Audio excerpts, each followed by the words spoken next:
Good morning, everyone, and welcome to Windward Buddhist Temple's first Sunday family service for November 2025. My name is Neil Yamamoto, and I will be your MC for today. Today's service will be officiated by Dennis Tashiro, our temple president and one of our certified ministers lay assistants here at Windward Buddhist Temple. We'll begin with the ringing of the temple bell or Kansho that signifies the beginning of temple service. It is a deep and sacred ritual steeped in ancient tradition. It is the calling of the people to come together to listen to the Dharma or teachings. The temple bell represents the gratitude and deep appreciation of the members, friends, and guests of the Windward Buddhist Temple. Please sit quietly in your seat.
If you are able, please rise for the meditation, followed by the chanting of the Vandana Ti-Sarana by the congregation in Pali and English, which can be found in the red Jodo Shinshu service book on page 7.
I go to the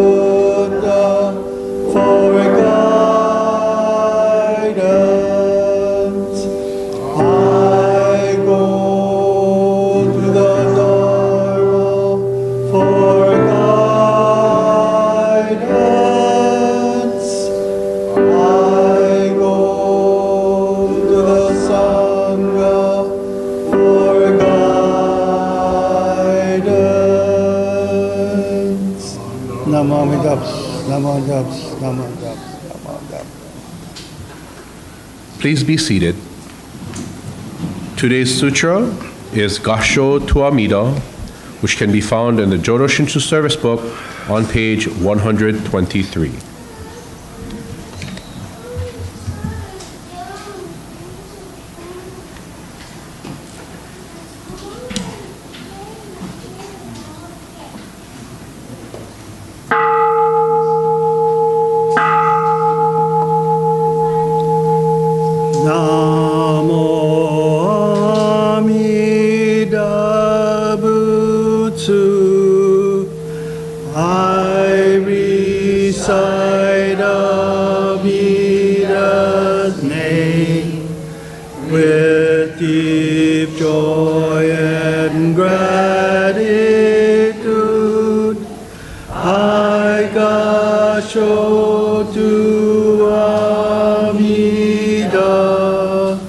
Trees and grasses and flowers all grow in great compassion. This light shines throughout the world. I Gassho to Amida. Flowers bloom and flowers fall. From the seed sprout new flowers. This is the truth unchanging. I Gassho to Amida. Springtime brings the happy birds, their songs of praise Amida. I join them in Nembutsu. I Gassho to Amida. When I call Amida's name, it's Amida calling me. Buddha's voice, my voice are one. I Gassho to Amida. When I'm lonely, I recite Namo Amida Butsu. Then I feel great compassion. I Gassho to Amida. Nembutsu in work and play, every day with Amida, every moment filled with light. I Gassho to Amida. Remember the golden chain, kindness to all living things. I will follow this teaching. I Gassho to Amida.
We are born in the land of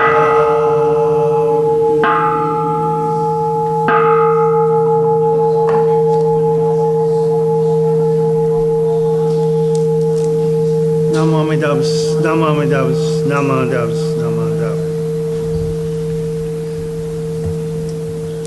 If you are able, please rise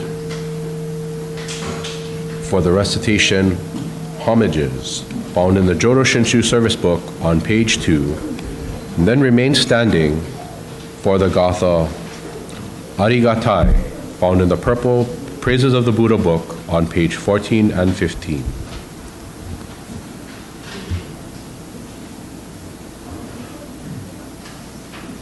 Hard it is to be born into human life. Now we are living in it. Difficult it is to hear the teachings of the Blessed One. Now we hear them. If we do not gain emancipation in this present life, we may not be free from ill-faring in the ocean of births and deaths for kalpas. Let us reverently take refuge in the three treasures. We go to the Buddha for guidance. May we always walk in the way that leads to enlightenment. We go to the Dharma for guidance. May we be submerged in the depth of the teachings and gain wisdom as deep as the ocean. We go to the Sangha for guidance. May we all with one accord live the life of harmony in the spirit of oneness, free from the bondage of selfishness. Even through myriads of kalpas, hard it is to hear such excellent and profound teachings. Now we are able to hear and receive them. Let us try to understand the Tathagata's teachings.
Thank you. Please be seated.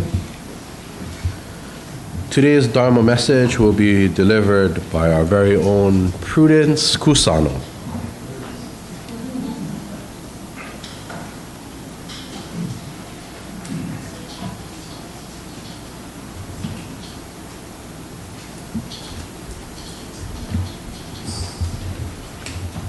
Good morning. Glad to see all of you this morning. Before I start, please put your hand together for an aspiration. Although my eyes, blinded by passions, do not see the brilliant light which embraces me, the great compassion never tires, always casting its light upon me. Namo Amida. Okay, it's November. I know. It's the month when we celebrate Thanksgiving. In our temple, of course, it's a time when we collect fall food for the food bank. And since it's our first Sunday service, we dedicate this service to the children who attend. So I'm sharing a story called Heart of Gold, and it's dedicated to all children. It's a Jakarta tale, and it is about generosity. So, what is generosity?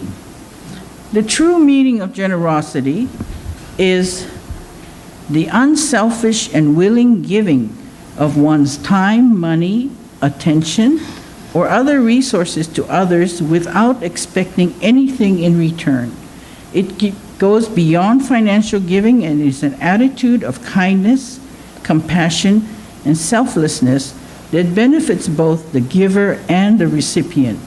It is a voluntary act rooted in genuine desire to help and contribute to the common good. Once in the days gone by, there lived a man so wealthy that his goods filled the many storerooms of his large mansion and spilled out into the lawns and walkways. Everything that could be desired or dreamed of, he possessed in abundance. What he enjoyed most above all else was giving away his possessions to those less fortunate than himself. He was known far and wide as Heart of Gold, for his generosity was constant and unfailing. Every afternoon he brought baskets brimming with food and clothing to the garden and offered them to whoever was in need. He was unable to refuse any request. If someone wanted his fine books or carpets, his chariots, or even his best horses, he would give them away without a second thought. Possessions can cause such unhappiness, he thought. The rich are constantly afraid of losing their wealth, while the poor are afraid of having none. What need have I for more possessions? Let my riches bring comfort to those in need. In this way, poor people all across the land gained relief from suffering, while Heart of Gold gained the joy of giving. Word spread that anyone in distress could rely upon his help, and his fame reached even to the heavens. There lived the devas, shining heavenly beings who flew high above the tallest mountains. Shakra, the powerful Deva king, was fond of watching the world of men and testing their honesty and courage. If his heart is truly made of gold, then trials and hardships will only make it shine more brightly, he said. It is too easy for such a rich man to be generous. Let him lose a little wealth, and we shall see if he doesn't become stingy.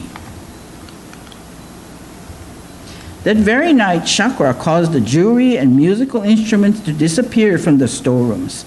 But Heart of Gold thought nothing of it. Then the piles of carpets and curtains began to shrink, and the closets of garments became empty. Still, Heart of Gold thought nothing of it. Amazed at Heart of Gold's complete lack of greed, Chakra decided upon a more difficult test. The next morning, when Heart of Gold awoke, he found his mansion empty, as though a great wind had swept the rooms clean. Not a single piece of furniture could be found, not a suit of clothes, not even a grain of wheat. All that remains was a rope, a sickle, and a nightshirt on his back. What a strange happening, thought Heart of Gold. Perhaps some needy person came secretly in the night and helped himself. If so, then my riches are well spent. But how desperate the rest of the poor folks will be when they find my house empty. Perhaps I can make use of this sickle to provide some small help. Out into the fields he went to mow grass while the poorest folks with the poorest folks in the village. All day long he toiled in the hot sun, thinking of the many people who possess even less than he. I had not fully realized how hard it is to be poor.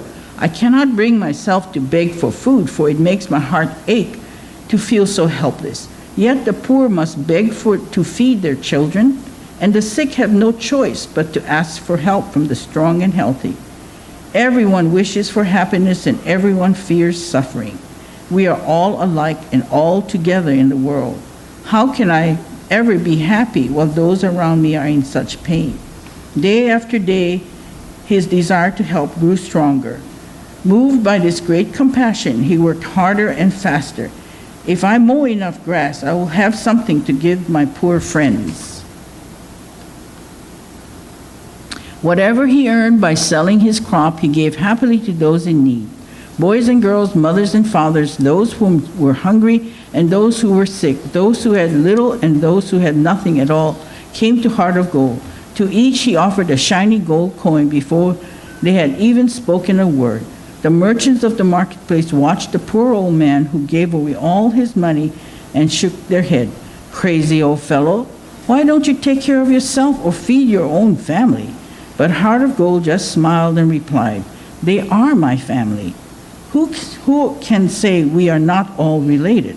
In some other time and some other place, this poor hungry lady might have been my own mother. But the king of the Deva was not yet finished with his test. Wrapped up in his magical cloak of clouds, so none but the Heart of Gold could see him, he appeared in the sky and spoke these clever words. "O foolish man, I urge you now to restrain your love of giving. Through restraint, you can increase your wealth. Once you have recovered your riches, you will be able to give more to others. There is nothing wrong in not giving when you truly have nothing to give." Heart of Gold exclaimed, "Chakra, there is no time for what you suggest. See the suffering all around us? If a poor man is hungry and asks for my help today, I would not have him wait until my fortunes increase. Anyone who desires to protect beings will give all that they can whenever it is needed. I will not change my practice or for charity, for it brings great benefits to others and great joy to me." At last, Chakra was completely convinced. "Now I know your inner nature is pure and strong, how your noble heart shines like the sun, for you have removed the dark clouds of selfish feelings. Whether rich or poor, your Heart of Gold is constant and true. I can no more move you than a breath of wind could move a mountain. Come, noble sir, I have something to confess to you." With a wave of his hand, Chakra restored all the fine possessions to the mansion, returning every last jewel to the treasure chest and every single grain of wheat to the pantries. "It was I who made your wealth disappear. Forgive me, and henceforth shower your gifts as freely as thunderclouds release the rain." Heart of Gold continued to perfect his practice of generosity until his love for others included every single person in the whole world. His story shows this generosity is indeed the way to happiness. If you possess a generous heart, your joy will be deep and true. The happiness you give to others will always return to you. And that's the end of the story. So I don't know if the children got much out of it, but I hope you learned something. We all need to have a loving heart and a sincere desire to help others. When we have clothes that are too small for you, or books that you no longer read, or toys that you no longer play with, rather than tossing them away, you should donate them to others who can use them. It's not only money that you can be generous about, it's things that you have. You know, when I see a homeless person, I see myself. I wonder, where would I seek shelter? And I don't know if some of you do that. And I think, where would I eat? And so many times when I see homeless people sitting across there, I think maybe it's me. And one day I saw this woman, and she obviously was homeless. She was sitting there eating a muffin. And as I watched her, the birds came by, and she started sharing that one muffin with the birds. And I thought, oh my gosh, she's homeless and she's so compassionate that she's not only feeding herself, but she's feeding the birds. Anyway, to conclude my talk, I encourage all of us to be generous not only in November, but all year round by giving of our time, money, attention, and other resources to others without expecting anything in return. And I'm sure, like the man in the story, our generosity will also make us happy. Thank you. Put our hands together. Namo Amida Butsu.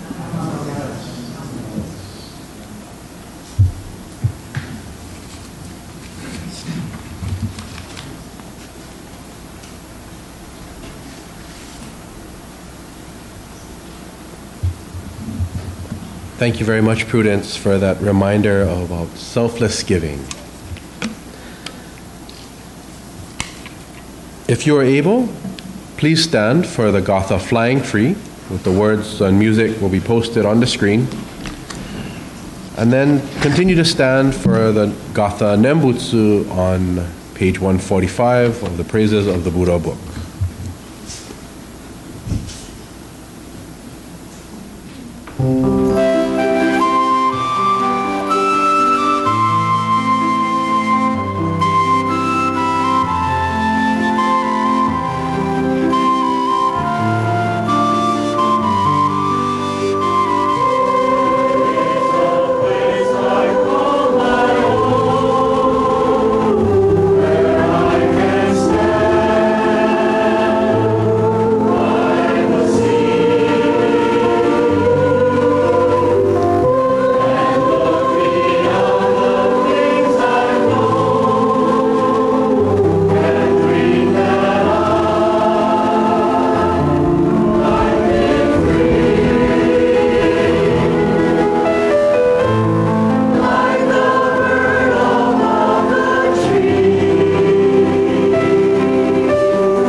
recite the Nembutsu with gratitude in awareness, joy, and appreciation of Amida Buddha's immense wisdom and compassion.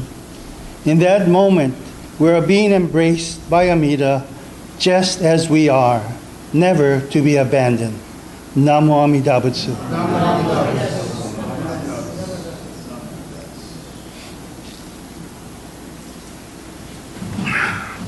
Please be seated. This concludes today's service, and we will now have announcements by our temple president, Mr. Dennis Tashiro.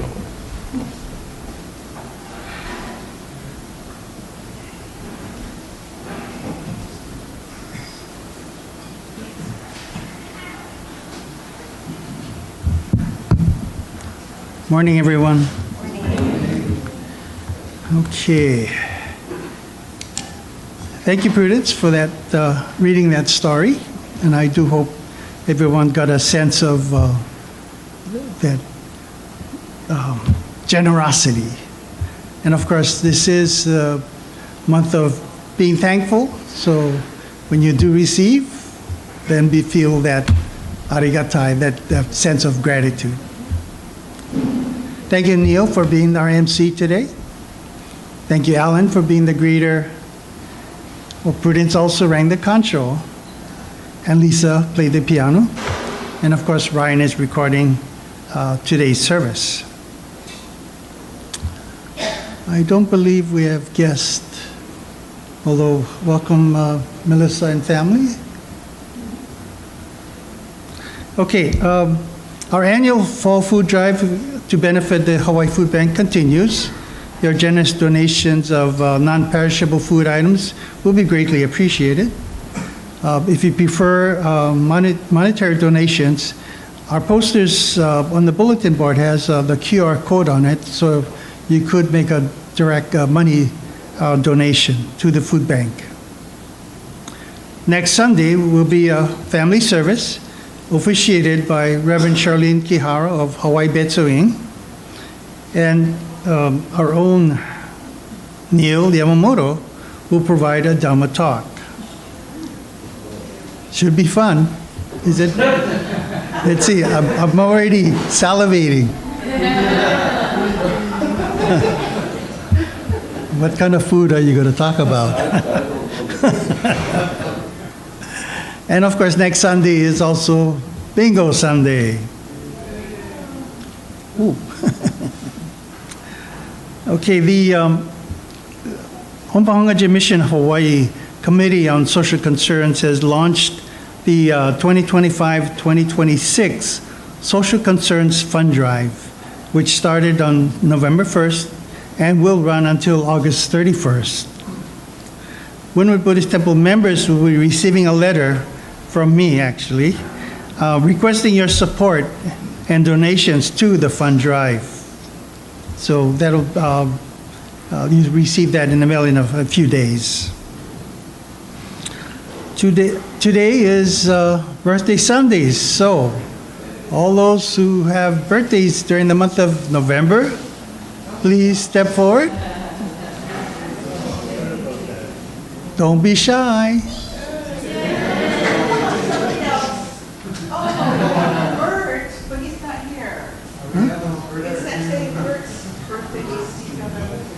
Stephen.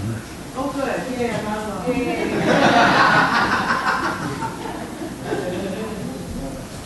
Happy November birthday.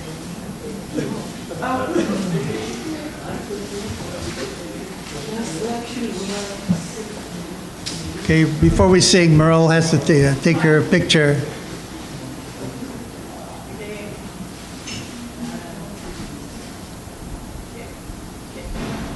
Okay, take it away, Lisa.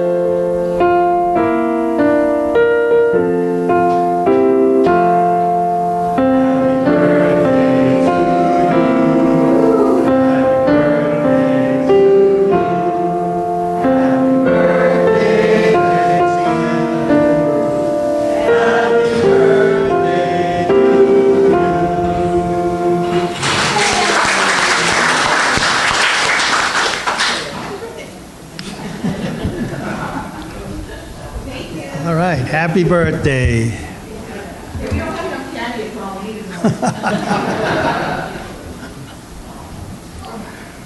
Okay, I was asked to say that we have more bitter melon namasu. They're $6 per tub. So if you're interested, I guess you can contact Roy. Okay? Let's see, are there any other announcements? If not, it's time to eat. Let's do words of thanksgiving. That'll be up on the screen. We are truly grateful for this wonderful food, a gift of life. May we share its benefits with all beings. As we partake of this food, let us remember Amida Buddhist compassion, which surrounds all people and all forms of life. Namo Amida Butsu. Itadakimasu. Thank you.